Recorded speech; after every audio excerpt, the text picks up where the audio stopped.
தேவனுக்கே மகிமை உண்டாகட்டும். இந்த நாள் உங்களுக்கு ஆசீர்வாதமாக இருக்கும். இந்த வார்த்தையை, இந்த வசனத்தை கேட்கிற உங்க ஒவ்வொருத்தரையும் ஆண்டவர் அதிகமாக ஆசீர்வதிப்பார். இந்த வசனம் உங்களுக்கு பிரயோசனமாக இருக்கும். நம்ம அன்னைக்கு நம்ம இந்த பகுதியில என்ன செய்யறோம், கிராமத்து பகுதியில இருக்கிறோம். கிராமத்து பகுதியில ஊழியம் செய்யறோம், செய்து கொண்டிருக்கிற நாங்களும் நீங்களும் கிராமத்து பகுதியில இருக்கிறீங்க. என்னன்னு சொன்னாக்க பேச்சு வார்த்தையை பத்தி நமக்கு கொஞ்சம் தெரிஞ்சுக்கிறோம். ஏன்னா நம்ம ஆண்டோட பிள்ளைங்க, நம்ம பரிசுத்தவங்க, நம்ம சத்தியத்தை வேத வசனத்தை அறிந்தவங்க. நமக்கும் மற்றவர்களுக்கும் ஒரு வித்தியாசத்தை என்ன செய்யணும், காண்பிக்கணும். நம்ம பேச்சுல, நம்ம நடக்கையில, நம்மளுடைய செயல்முறையில என்ன செய்யணும். இவங்க சர்ச்சைக்கு போறவங்க, ஆண்டோட பிள்ளைங்க, இவங்க இப்படிலாம் சொல்ல மாட்டாங்க, இவங்க பேச மாட்டாங்க அப்படின்னு நம்மளை குறித்து என்ன செய்யணும், சாட்சி மற்றவர்கள் சொல்லணும், நம்மளை பற்றி புரிந்து கொள்ளணும். அதனால இந்த வசனம் உங்களுக்கு தெரிஞ்சிருந்தா, நிறைய பேருக்கு படிக்கிறீங்க, சில பேர் படிக்காம கூட இருப்பீங்க, எத்தனை பேர் படிக்க தெரியாம இருக்கிறீங்க. அதனால இந்த வசனம் உங்க காதுனால கேட்கும் பொழுது உங்களுக்கு அது பிரயோசனமா இருக்கும். மொத்தத்துல நான் வாசிக்கிறேன். மத்தேயு 12:34-37 வரை ஒரு சில வசனங்கள் வாசிக்கிறேன். விரியம்பாம்பு குட்டிகளே, 33 வாசிக்கிறேன். மரம் நல்லதென்றா அதன் கனியின் நல்லதென்று சொல்லுங்க, மரம் கெட்டதென்றா அதன் கனியும் கெட்டதென்று சொல்லுங்க. மரமானது அதன் கனியினால் அறியப்படும். விரியம்பாம்பு குட்டிகளே, நீங்க பொல்லாதவர்களா இருக்க நலமானவைகளை எப்படி பேசுவீர்கள்? இருதயத்தின் நிறைவினால் வாய் பேசும். நல்ல மனுஷன் இருதயமாய நல்ல பொக்கிஷத்திலிருந்து நல்லவைகளை எடுத்து காட்டுகிறான். பொல்லாத மனுஷன் பொல்லாத பொக்கிஷத்திலிருந்து பொல்லாதவைகளை எடுத்து காட்டுகிறான். மனுஷர் பேசி வீணான வார்த்தைகள் யாவையும் குறித்து நியாய தீர்ப்பு நாளிலே கணக்கு ஒப்புவிக்க வேண்டும் என்று உங்களுக்கு சொல்லுகிறேன்.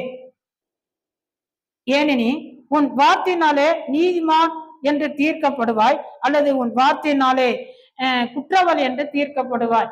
இதை கேட்கிற அருமையான சகோதரன் சகோதரியில பாருங்க, மரம் நல்லதென்றா அது கனியும் நல்லதென்று சொல்லுங்க.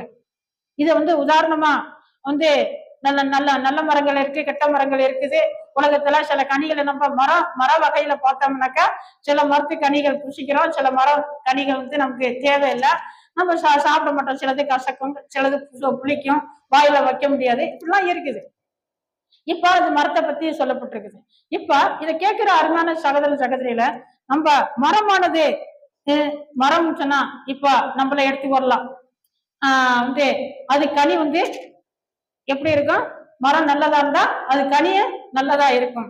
இப்ப நான் என்ன இதுல நான் சொல்ல வரேன்னு சொன்னாக்க, நம்ம பெற்றோர்கள் எத்தனை பேர் நீங்க பிள்ளைகளை வச்சிருக்கிறீங்க, குடும்பத்தோட இருக்கிறீங்க, நீங்க ஆண்டோட பிள்ளைகளா இருக்கிறீங்க, நீங்க ரட்சிக்கப்பட்டிருக்கிறீங்க. இன்னும் மற்றவர்களா இன்னும் அநேக பேர்களை ஆண்டோருக்குள்ள கொண்டு வர்றீங்க. நீங்க ஒரு தெருவுல வாசித்து கொண்டிருக்கிறியா, உங்களை எல்லாரும் பாக்குறாங்க. நீங்க உங்களுடைய மரம், நீங்க எப்படி இருக்கிறீங்க? இப்ப இது என்ன சொல்லப்பட்டிருக்கு? கனி கொடுக்காத மரம் தான் வெட்டு அக்கினில போடப்படும் சொல்லப்பட்டிருக்கு. இப்ப நம்ம என்ன செய்யணும்? கனி கொடுக்கணும்.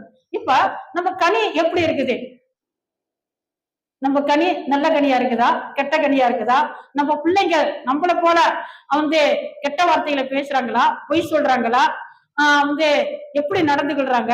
நம்ம அவங்களுக்கு முன்னால எப்படி நம்ம சாட்சிகளாக வாழ்றோம்? நம்ம மரம் எப்படி? நம்ம வாழ்ற வாழ்க்கையை பொறுத்துதான் பிள்ளைகள் வளர முடியும். இப்ப கனி கொடுக்காத மரம் வெட்டுண்டு அக்கினி போடப்பட்டு சொன்னது போல நீங்க உங்களோட வாழ்க்கைய என்ன செய்யணும்? ஆண்டவர் பிரியமாக நல்ல கனி கொடுக்கிற மரமாக இருக்கணும், ஒரு முன்மாதிரியான வாழ்க்கையா இருக்கணும். அப்ப உங்களோட பிள்ளைகளும் உங்களை பார்க்கிற சுற்றுவட்டங்களும் இதுவங்க நல்ல மரம், நல்லவங்க, பொய் சொல்ல மாட்டாங்க, களவு செய்ய மாட்டாங்க, உங்க சபைக்கு போறவங்க சொல்லணுமா? அப்ப மரம் நீங்க எப்படி இருக்கிறீங்க? நீங்க நல்ல பேச்ச பேசுறீங்களா? நல்ல வார்த்தைகளை பேசுறீங்களா? ஆண்டவரை பற்றி மற்றவர்களுக்கு எடுத்து சொல்றீங்களா? இதை வசனத்தை பத்தி பிள்ளைங்கள்கிட்ட எடுத்து நல்ல வார்த்தைகளை பேசுறீங்களா? நம்மளுடைய பேச்சுவார்த்தை எப்படி இருக்குது? அப்படி பார்த்தா நீங்க நல்ல மரம் என்று நீங்க பேர் பெறுவீங்க, ஆண்டோட பார்வையில நல்லா இருப்பீங்க. அது மட்டும் இல்ல, இங்க ஆஹ் நல்ல மனுஷன் இருதயமாகிய நல்ல பொக்கிஷத்திலிருந்து நல்லவைகளையே எடுத்து காட்டுகிறான். பொல்லாத மனுஷன் பொல்லாத பொக்கிஷத்திலிருந்து பொல்லாதவைகளை எடுத்து காட்டுகிறான். இல்ல யார் சொன்னது தெரியுமா? யாரும் சொல்லல, ஏசப்பாவே சொன்ன வார்த்தையும். அந்த அதிகாரத்தை நீங்க படிச்சா தெரியும், பைபிள் படிக்கிறவங்களுக்கு நல்லா தெரியும்.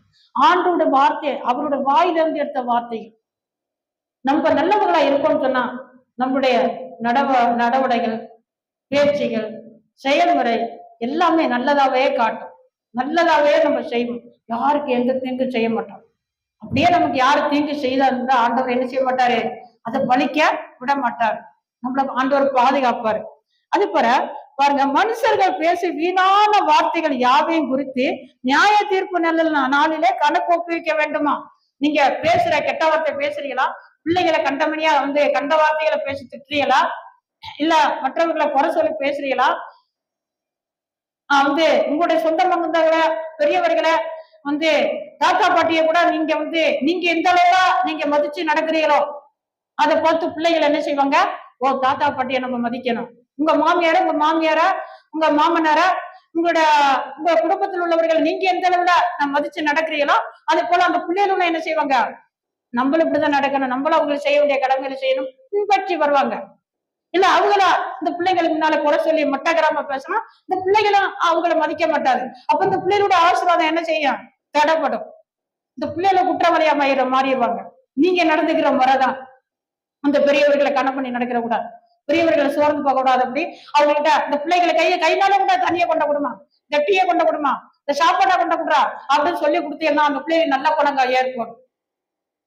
உங்களோட பேச்சு இல்ல நான் கிடக்குறேன் கிளவி, ஆமா போ வேலையை பார்த்துட்டு போ அப்படின்னு சொன்னா அந்த பிள்ளைகளை சுத்தமாவே மதிக்காது. அந்த பிள்ளைகளை ஆசீர்வதிப்பட்ட நிலையில வரவே முடியாது.